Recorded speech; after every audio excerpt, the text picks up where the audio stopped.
मैं अंजना और आप देख रहे हैं सीएनएक्स न्यूज टॉप 10। आइए रुक करते हैं देश दुनिया की बड़ी खबरों की ओर। बिहार के मोतिहारी में दंपति और पुलिस कर्मियों के बीच विवाद। बिहार के मोतिहारी में बाइक सवार दंपति और पुलिस के बीच विवाद का मामला सामने आया है। घटना छतौनी थाना क्षेत्र की है, जहां दो पुलिसकर्मियों ने दंपति को गाड़ी में बैठाने की कोशिश की। महिला का आरोप है कि पेट पर लात मारी गई और गोली मारने की धमकी दी गई।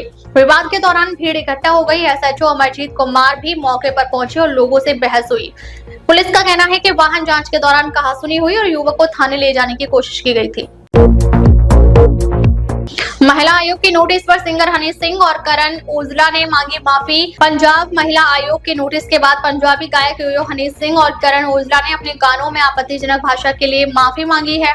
आयोग के चेयरपर्सन राज लाली गिल ने बताया कि दोनों फिलहाल विदेश में हैं और भारत लौटने पर व्यक्तिगत रूप से माफी मांगेंगे। इस बीच पंजाब पुलिस के एआईजी यादविंदर सिंह सिंधु ने आयोग को जांच रिपोर्ट सौंपी और बताया कि गायकों के वकील जल्द ही अपना पक्ष पेश करेंगे। आयोग का कहना है कि दोनों गानों में महिलाओं के खिलाफ अनुचित शब्दों का प्रयोग हुआ, जिसके लिए पुलिस को सख्त कार्रवाई के निर्देश दिए गए हैं।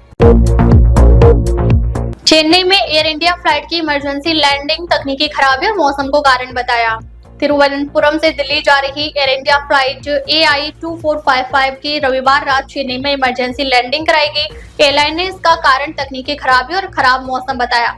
कांग्रेस सांसद केसी वेणुगोपाल, जो फ्लाइट में सवार थे, ने दावा किया कि पहली लैंडिंग की कोशिश के दौरान रनवे पर दूसरा विमान था, जिसके चलते पायलट ने विमान को दोबारा हवा में ले जाकर दूसरी कोशिश में सुरक्षित उतारा।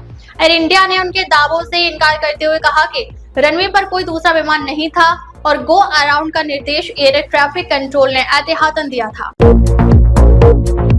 नोएडा के डे केयर में 15 माह की बच्ची से मारपीट, सहायिका हिरासत में। ग्रेटर नोएडा के ब्लीपी डे केयर सेंटर में 15 महीने की बच्ची के साथ मारपीट का मामला सामने आया है। सीसीटीवी फुटेज में एक नाबालिग सहायिका को बच्ची को पटकते, मुक्का मारते और सिर दीवार से टकराते हुए देखा गया।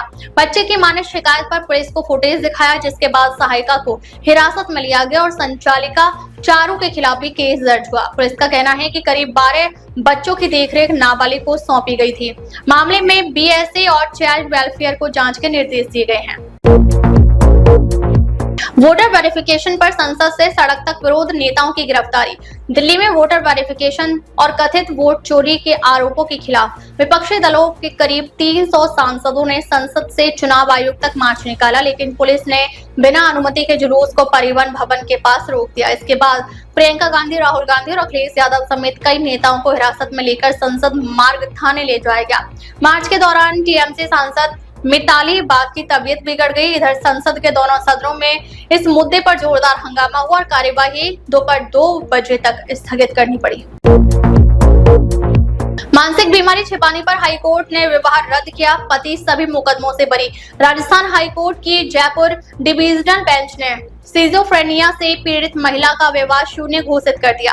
अदालत ने माना कि विवाह से पहले महिला की गंभीर मानसिक बीमारी की जानकारी पति से छिपाई गई, जो हिंदू विवाह अधिनियम के तहत स्पष्ट धोखाधड़ी है।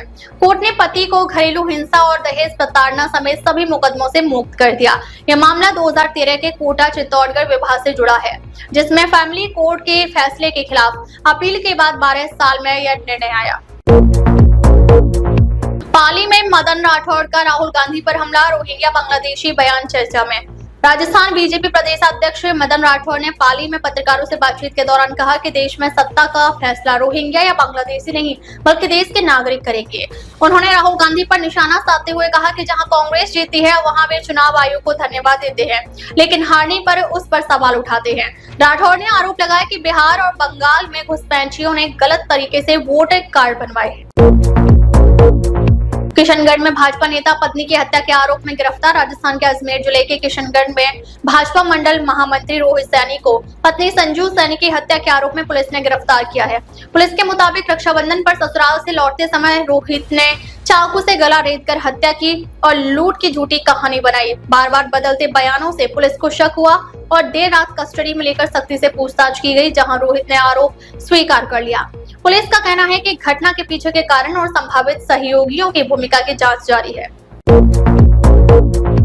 उदयपुर में 8 साल की बच्ची से दुष्कर्म, पुलिस एसडीएम की गाड़ी से तोड़फोड़। उदयपुर के डबोक थाना क्षेत्र से 8 साल की बच्ची से दुष्कर्म का मामला सामने आया है। रविवार शाम बच्ची खेत पर गई थी, तभी आरोपी उसे झाड़ियों में ले गया और वारदात के बाद फरार हो गया।